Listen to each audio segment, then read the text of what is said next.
Hey everyone, Damiani from Easy Allies here, and I wanted to go over the new White Mage changes for Shadowbringers. As you may or may not know, recently Square Enix conducted the North American media tour for Shadowbringers up in San Francisco, and they invited us to go up and check out a build of Shadowbringers, and got to play around with it, got to play a bunch of the jobs, got to play in some of the new zones, got to run one of the new dungeons, and after spending a long time with it, I think it was maybe like around 7-8 hours with the game, I have some impressions for White Mage and some of the other stuff, but this video specifically is going to focus on White Mage. That is the job I primarily play in Final Fantasy XIV, or I should rather say that's the job I feel I'm the most knowledgeable about.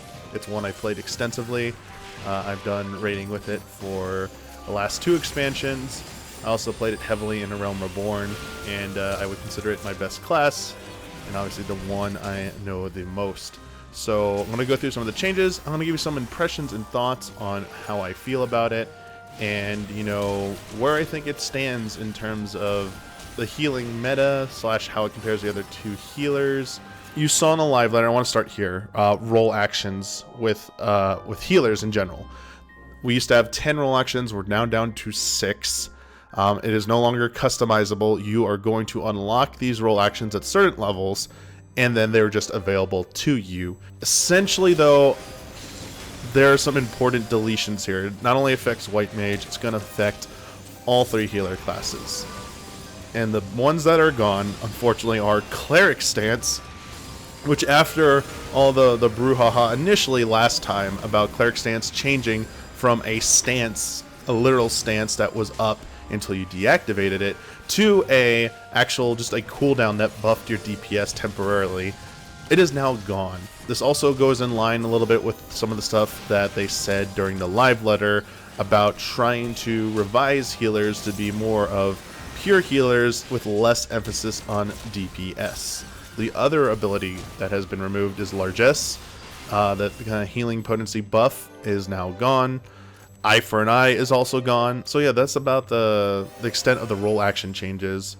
But let's get into actual White Mage changes. And the first one, so White Mage is going to lose Arrow 3. White Mage will no longer have an AoE dot. White Mage is still going to keep their single arrow dot ability. This is one thing I feel that's going to be a disappointment to White Mages. I also want to stress that this is not just a White Mage issue.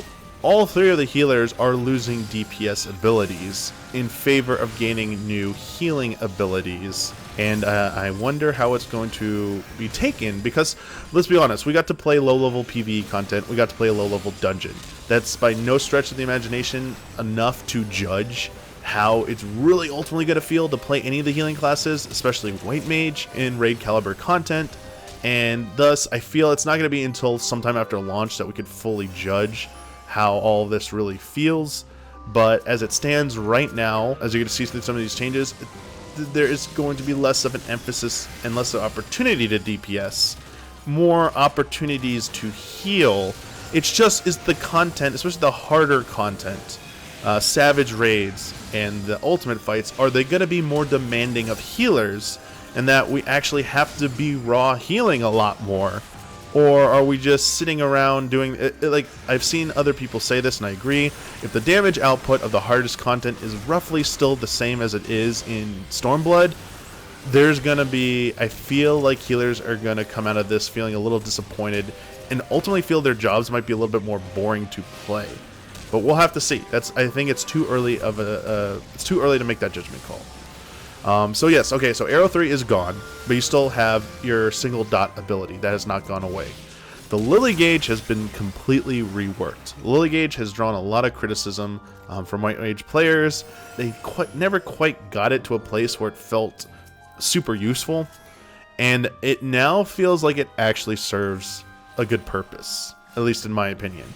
When you enter combat now, so lilies are not generated by doing any kind of healing. No actions actually generate lilies anymore other than being in combat. You have a gauge now that fills up slowly at a fixed rate when you are in combat. And I use the simplified job gauge, as you can see, to better represent this. And as you see the bar in the middle, it's this blue bar that fills up. When it fills up, you get 1 lily stack, capping at 3 stacks. You can then use each of these stacks to perform one of several new abilities. The first one is Afflatus Solus, which is essentially a free instant cast Cure 2 that uses a single lily stack. Yes, so this is what they were talking about in the live letter. They talked about making making White Mage more mobile while healing. So now White Mages have 2 insta-cast Cure 2 potency abilities with Afflatus Solus and Tetragrammaton. Obviously, Afflatus Solus can only be used when you have lily stacks.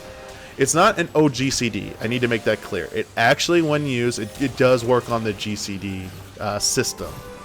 If it worked on OGCD, I think White Mage would be a little a little OP, honestly. But so essentially, Tetragrammaton is still gonna be your primary heal, but as you're gonna see in a little bit, Afflatus Solus, you're still gonna want to use your lily stacks because that's not the end of the new lily gauge. That's not the end of how it's been reworked. So when you use Afflatus Solus, it will also grant you something called a Blood Lily stack. It will do this once you gain a trait at level 74 called Heart of Solus. Once you gain that trait, you will get Blood Lily stacks for each lily stack ability you use, and those cap at 3. You also have a new ability called Afflatus Rapture, which is essentially a free instacast Medica, which has a slightly larger radius, and this also uses a single lily stack. So using either of these abilities will generate a Blood Lily stack. When you generate 3 Blood Lily stacks, it grants you access to an extremely powerful DPS ability, Afflatus Misery, which is an insta-cast ability that deals unexpected damage with a potency of 900. 900, but it's not just a single target, it's an AoE as well. So you're going to use it on single target for a free 900 potency attack, but it does the scaling thing like Holy used to do. So it's 900 potency for the first enemy, 10% less for the second, and so on until you get to the 6th and beyond, which those all have a flat 50% potency reduction. So this is a big deal. It's an instant cast ability that slightly addresses the DPS mobility concerns with White Mage, but again, you can only use it when you've generated 3 Blood Lily stacks, so it's not quite on par with Astro, which can just pop light speed and go to town with their DPS abilities, or Scholar, which still retains Ruin 2 and can cast that on GCD while moving as well. But we get 1 move, but you have to work up to getting it. We'll have to see. I think ultimately this helps more with AoEing down ads in groups. Like, it's still gonna make I feel like it's still gonna make White Mage the best to take through dungeons, especially due to some other changes that we'll get to other healers in just a second. So one thing that is important about why I think White Mage is still going to be the best AoE DPS healer role. So all 3 healers now have AoE DPS abilities. They all have one now. So it was like, oh crap, wait, did that just destroy White Mage? However, White Mage has Afflatus Misery on top of that. So they can do Holy Spam, AoE Holy Spam, and then they can use the Afflatus Solus essentially to heal the main tank, rather than they can use Tetra, but while it's down, you can use Afflatus Solus to build up your 3 Lily stacks, because it's an insta-cast. You can use it while moving to correct your position if you're standing in AoE, whatever. Build up your stacks, or if you already have your 3 Blood Lily stacks, you're going to pop that Afflatus Misery, and boom, you just did like the most potent AoE ability of the 3 healers right there. This is very important as well, because while the other 2 healers did gain AoE DPS abilities, Scholar lost Bane. Scholar does not have Bane anymore. They cannot spread their dots. They also do not have Miasma 2. While we have the new Scholar AoE ability, obviously Gravity still with Astro and Holy, I believe because of Scholar's losses there, losing Bane, losing Miasma 2, White Mage is now definitively, I feel, the best one. Like, Scholar took a hit here. Scholar definitely took a hit here. White Mage definitely comes out on top in this regard in terms of the AoE DPS changes. And then, as I was trying to allude to earlier, Holy is now at a flat 140 potency across the board, and no longer has that diminishing return value for each subsequent target hit by it. So it's the original Holy had a 200 potency on the first target. It went down by 10%, and up to the 50% reduction for 6th target and on. I ran one of the new dungeons, Don Meg, and I have to say, in practice, I feel like Holy is nerfed. Seeing it in action, how much longer it's taking to melt down groups, it's definitely a nerf.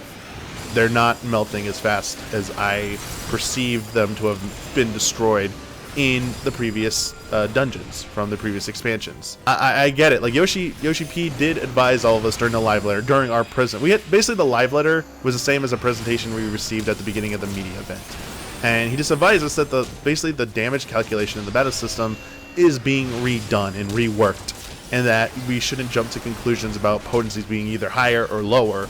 But in practice, as of this build, Holy does feel nerfed. As is running the Scholar ability, they all it felt the same. It felt like you're not burning down groups as fast as before. However, on the flip side, it didn't ever remotely feel like MP was even close to an issue on White Mage. In fact, I think it might be broken on White Mage. If you thought it was insanely easy to manage MP on White Mage before, holy crap, it's not even an issue. I was spamming Holy more than I'd ever seen. I felt like I barely had to use Thin Air. I felt like I barely had to use Lucid Dreaming. I was just obliterating things with the new MP system, how it scales and stuff. For whatever reason, I did use those, but it felt like I was able to keep up Holy way more.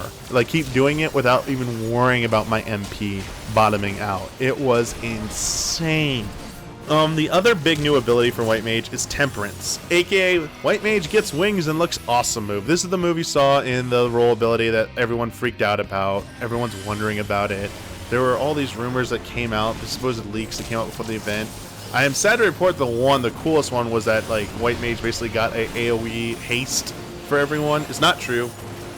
I would have really liked that. It would have been awesome. Presence of Mind got reworked that way. But essentially what Temperance does, think of it as essentially combining Largesse and Sacred Soil into one move. It is a 20-second long ability that grants a 20% buff to your healing magic potency, which is what Largesse used to do, and only White Mage gets this, while simultaneously reducing damage taken by self and all party members within a 30 ohm radius by 10%. That's essentially Sacred Soil, but a little wider berth. But it does not end upon movement, which means you can be moving around with it. So you don't have to worry about placement, of placing down Asylum or Sacred Soil. This thing just pops off and you just gotta be in range of people. And it is a 2-minute cooldown. It essentially, so Largesse was 90 seconds. This is 30 seconds longer. This, I think, might be the one thing that might make or break White Mage in some people's minds. Because, let's be honest here, Scholar did not lose Change Strategem. Still does, I think, the same thing. It's still raid utility. While Astro lost the ability to spread cards to the party, they still can throw out individual cards, which can affect DPS. White Mage does not have an ability that affects raid DPS still. That is probably the most concerning thing looking over all of this. Essentially, I have to say, I feel like White Mage is definitely the king of healing. I think White Mage is going to be the most desirable in Prague. But again, it's way too early to make a call on this. But I understand once this information is now out there, it's coming out, I feel like this is going to be the conclusion drawn by some people, is that White Mage did not get enough to combat the meta, the old meta of Scholar Astro. But I think the gap, honestly, I'd have to wager a guess, I think the gap has been significantly closed. It wasn't even that big of a deal, but I think it's even less of a deal than before. Yeah, but I think this move is a big deal. It basically, White Mage is a healing, powerhouse. Absolutely a beast. Asylum, it's still the same. It's still the same properties as before, but it's got one new additional trait once you hit level 78. Once you hit level 78, you get a trait called Enhanced Asylum, which anyone inside Asylum will receive a 10% increase in HP recovery via healing actions. Jeez, they have some really powerful AoE healing tools, like more so than before. I mean, Cure 3 was already amazing, but this is insane.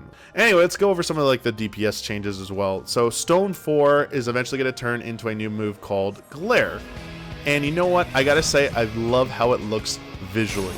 One of the themes you're going to notice with a lot of the abilities here is that White Mage is moving away from being various elements to strictly light-based abilities.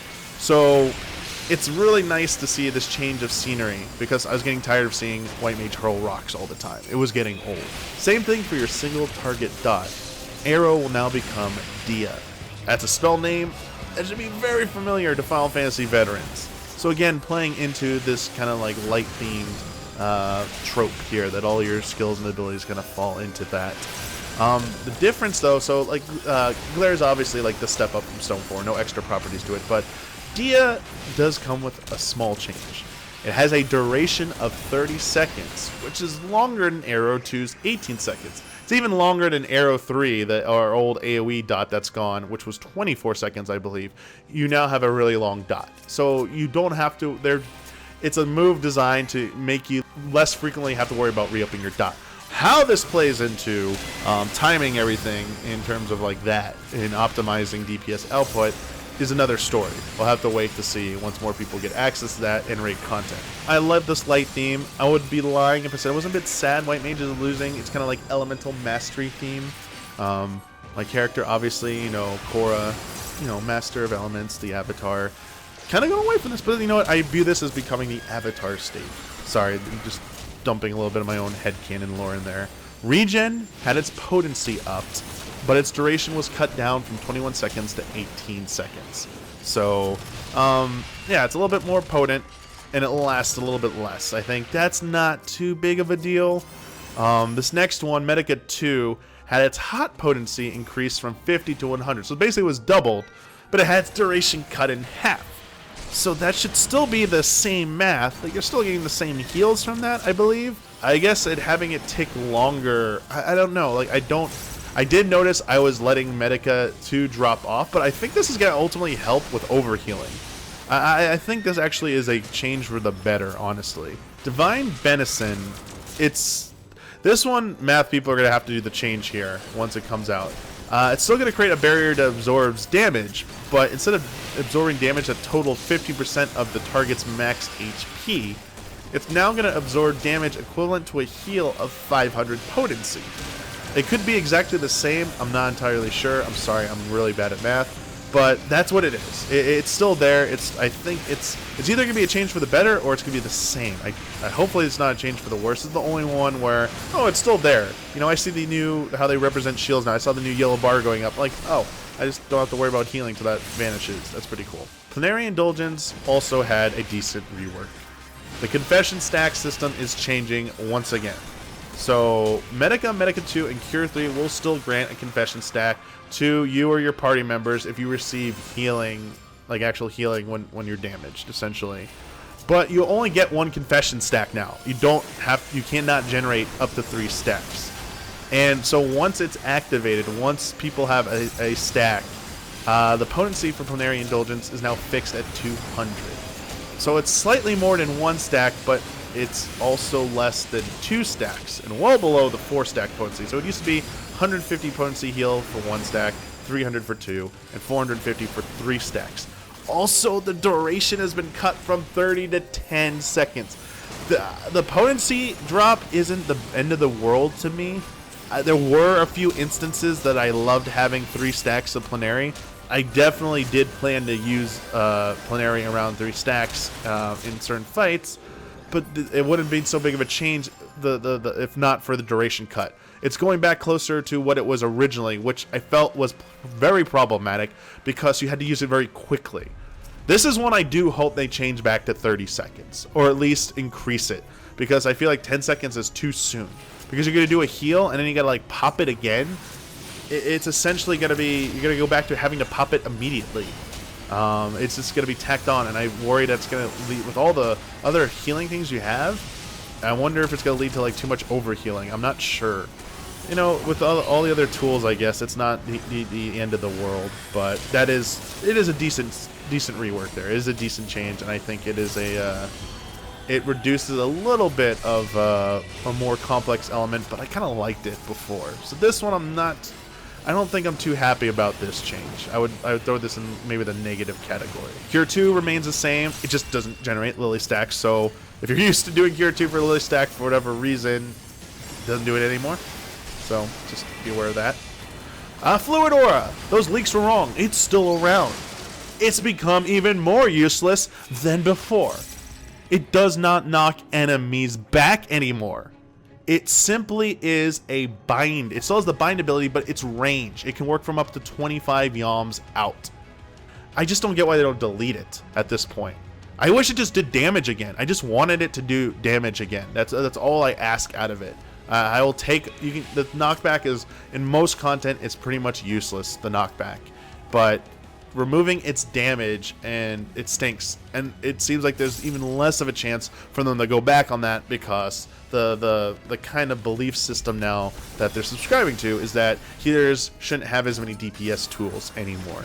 And that's unfortunate. So, sorry. Fluid Aura got a lot of like lip service there, but I have a long history of loving Fluid Aura at the beginning, and it's just gotten worse and worse to the point where I wish that leak was true. I wish it was just deleted.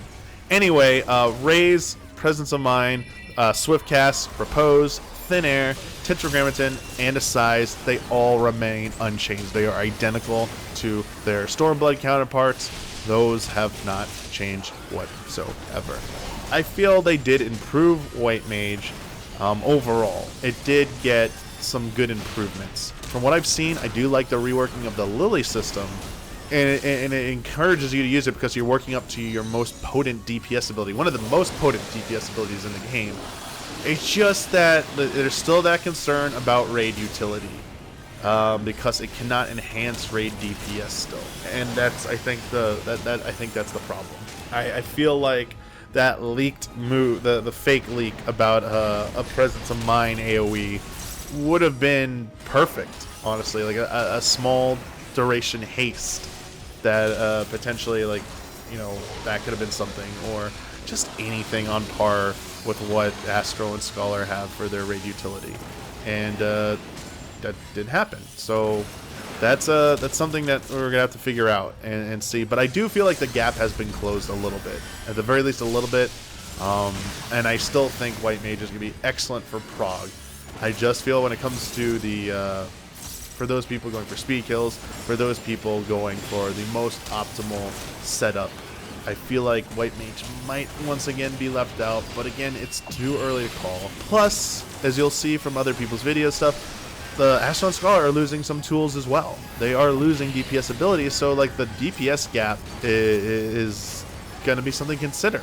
I feel good about it. I feel really good about it. It's a little early though, because playing low-level content is not enough to fully judge White Mage. And again, the definitive answer for this will not be known until we're a little bit into Shadowbringers. Won't even be at launch. It's not going to be until we get raid content. We go through it, and people have had enough time to go through theory crafting and all that stuff.